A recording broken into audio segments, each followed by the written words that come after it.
গত ২০ নভেম্বর রাতে সোশ্যাল মিডিয়ায় ভাইরাল হয় মুগ্ধ মারা যায়নি, মুগ্ধ স্নিগ্ধ একজনই ছিল।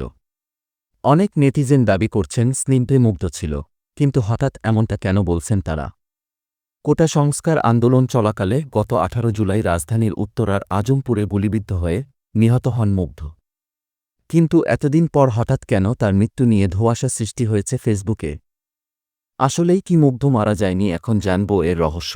২০ নভেম্বর রাতে কিছু পেজ সহ অনেক নেটিজেন পোস্ট করতে শুরু করেন, ব্রেকিং নিউজ, মুগ্ধ মারা যায়নি, মুগ্ধ নামে কেউ ছিলই না। মুগ্ধ স্নিগ্ধ দুই ভাই নয়, মুগ্ধই স্নিগ্ধ ছিল। মানুষ একজনেই। আর এরপরেই নেটিজেনদের মাঝে কৌতূহলের সৃষ্টি হয়, এমনটা কেন বলছেন তারা? ঘটনার সূত্রপাত ঘটে মুগ্ধর যমজ ভাই স্নিগ্ধের ইতালি ভ্রমণের পোস্ট নিয়ে। সেই পোস্টে কিছু নেটিজেন কমেন্ট করেন, মুগ্ধ ভাইয়ের রক্তের দাগ শুকানোর আগেই বিদেশ সফর দিতে বের হয়ে গেলেন। তবে ইতালি ভ্রমণ বিষয়ে তাদের বড় ভাই মীর মাহমুদুর রহমান বিষয়টি খোলাসা করেন।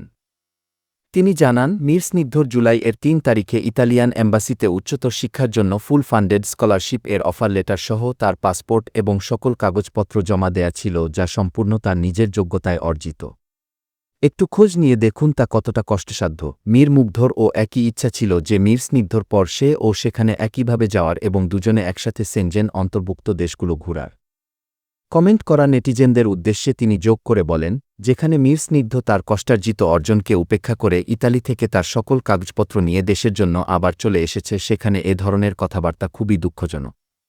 যাই হোক, যেহেতু বাক স্বাধীনতা সবার আছে এবং এটি সামাজিক যোগাযোগ মাধ্যমের একটি ঘটনা, তাই আমিও এটি সামাজিক যোগাযোগ মাধ্যমেই জানাচ্ছি, সেই নামগুলো সহ।